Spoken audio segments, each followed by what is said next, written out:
नमस्ते फ्रेंड्स। जैसे कि आप लोगों ने देखा ही होगा थंबनेल में वस्ती गणना या वस्ती गणना के बाद भी कुछ है। तो वस्ती गणना के बाद का जो मेरा सोचना है वो मैं आपको बाद में बताता हूँ, ठीक है। पहले मैं थोड़ा आपको वस्ती गणना के बारे में बता देता हूँ।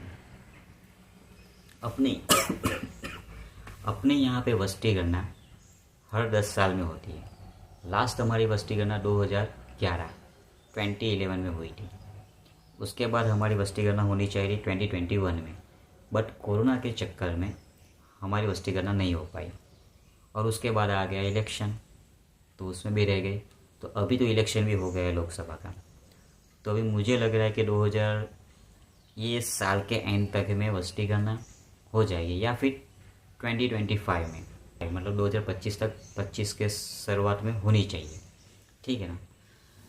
तो वस्ती गणना के बारे में थोड़ा मैं आपको पहले बता देता हूँ कि वस्ती गणना कैसे होनी चाहिए या वस्ती गणना में क्या क्या होता है।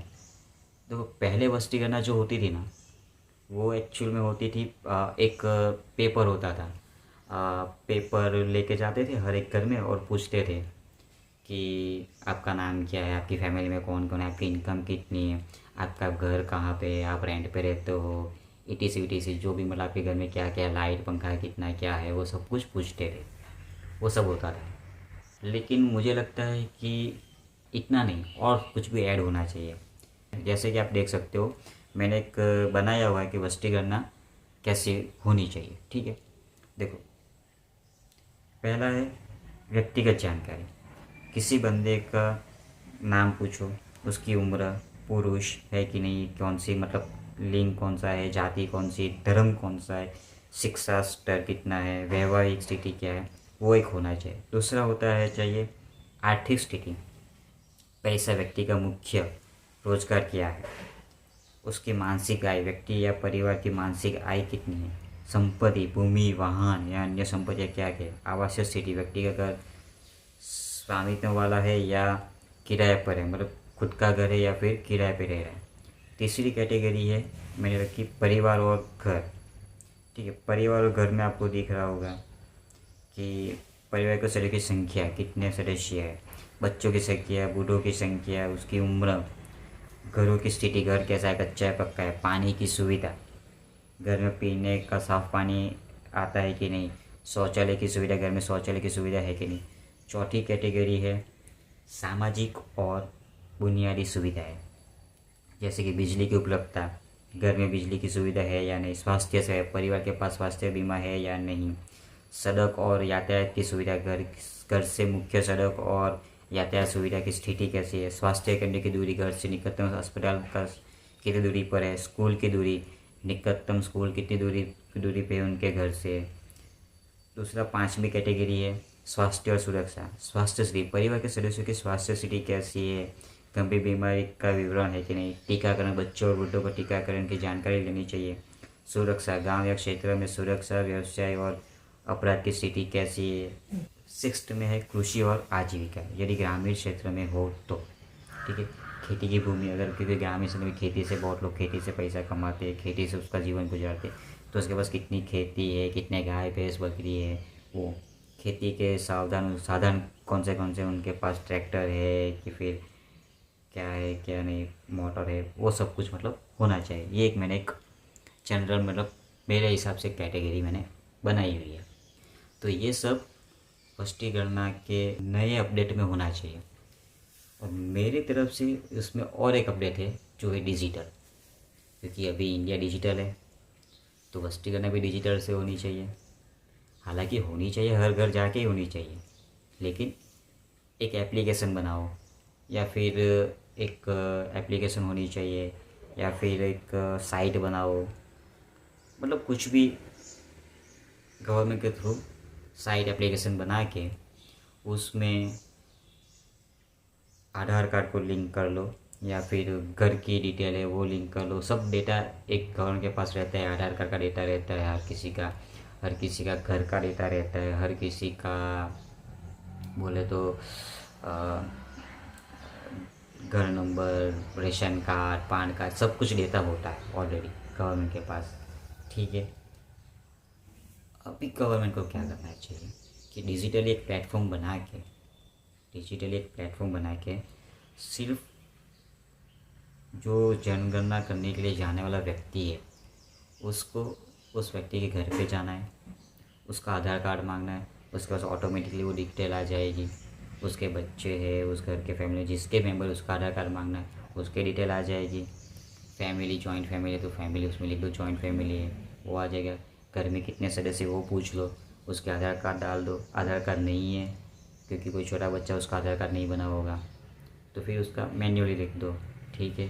अगर उसका फ़ोटो हो तो फ़ोटो ले लो, क्योंकि आप डिटेल फिलअप करो, उसका फ़ोटो क्लिक ले लो जिसने जानकारी दी उसका, ठीक है। उसके बाद उसके घर में आप पूछ लो कौन से मतलब क्या क्या उसके घर में है, पंखा कितने, फ्रिज कितने, या फिर कौन से वाहन है, क्या है, ज़मीन कितनी, वो सब पूछ लीजिए। वो सब आप मैं वहाँ पे जाके पूछिए। जो मैंने जो पैमाने बताए वो सब पूछिए और वेरीफाई करके उसमें डालिए। अगर फ़ोटो क्लिक करने को मिलता है फ़ोटो क्लिक करके डालिए, ठीक है, उनके घर का। जैसे कि राशन कार्ड है तो राशन कार्ड भी ले लीजिए, उसका फ़ोटो लीजिए। आधार कार्ड है, पान कार्ड है, उसका भी फ़ोटो क्लिक करके डालिए, अपलोड कीजिए। दूसरा आपने बताया उसका का ओबीसी है, जनरल है, एससी उसका भी सर्टिफिकेट, वो भी आप डाल लीजिए फ़ोटो अपलोड करके।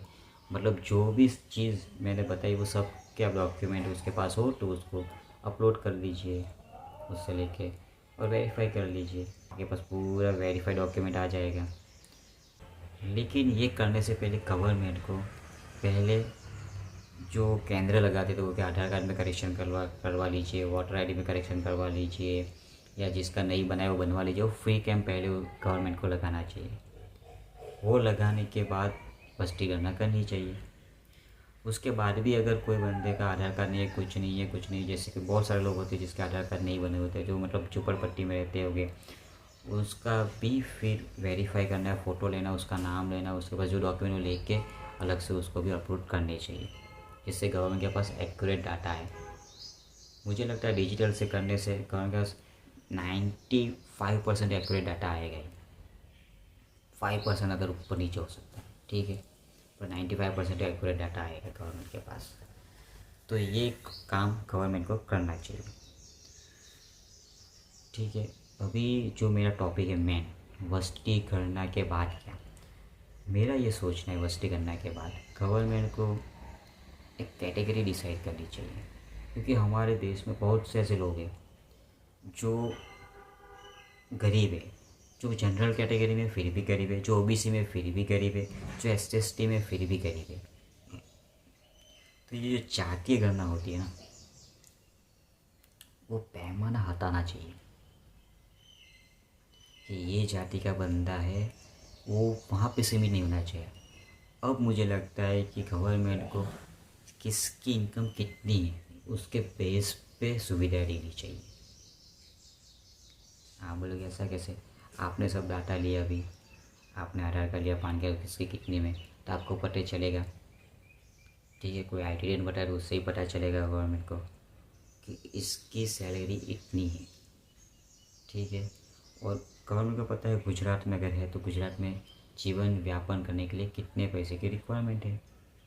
तो उस कैटेगरी के हिसाब से, जैसे कि गवर्नमेंट डिसाइड करती है अपना वो मिनिमम वेजेस, ठीक है। जैसे स्किल कैटेगरी होती है, अनस्किल कैटेगरी होती है, सेमी स्किल कैटेगरी होती है, सुपर स्किल कैटेगरी होती है, वैसे ही गवर्नमेंट को भी उनकी इनकम के हिसाब से सब कैटेगरी में डिवाइस करना चाहिए, नहीं कि SC ST OBC की कैटेगरी।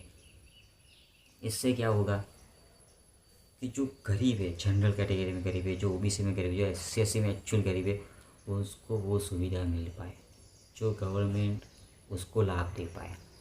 वो जो नीचे है, जो गरीब है, उसको ऊपर ला सके, ना कि जो ऑलरेडी ऊपर आ चुके हैं उसको ही सुविधा लेते हैं, वही ऊपर बढ़ते रहे। जिसको एक्चुअल में ऊपर आना है वो इस पैमाने पे अगर हम करेंगे, इस पैमाने पे हम बांटेंगे तो ऊपर आ सकते हैं।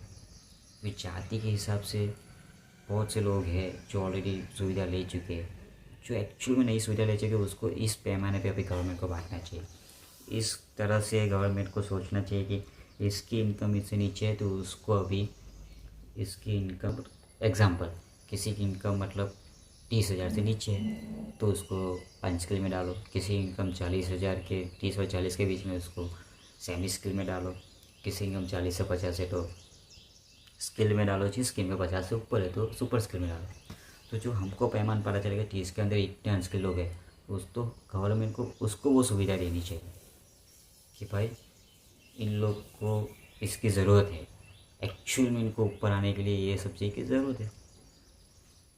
तो मेरा ये मानना है कि गवर्नमेंट को सिर्फ वस्ती गणना नहीं, वस्ती गणना के अंदर ये काम करना चाहिए कि कितनी इनकम किसकी है वो पता चलनी चाहिए गवर्नमेंट को, और उस बेस पे फिर सुविधाएं देनी चाहिए। तो ये मेरी सोच है, आपकी सोच क्या है वो आपको पता है। मुझे ऐसा लगा कि जो एक्चुअल गरीब है उसके लिए ये करना ज़रूरी है। बाकी आपका क्या सोचना है वो आप कमेंट में बता सकते हैं। जय हिंद, जय भारत।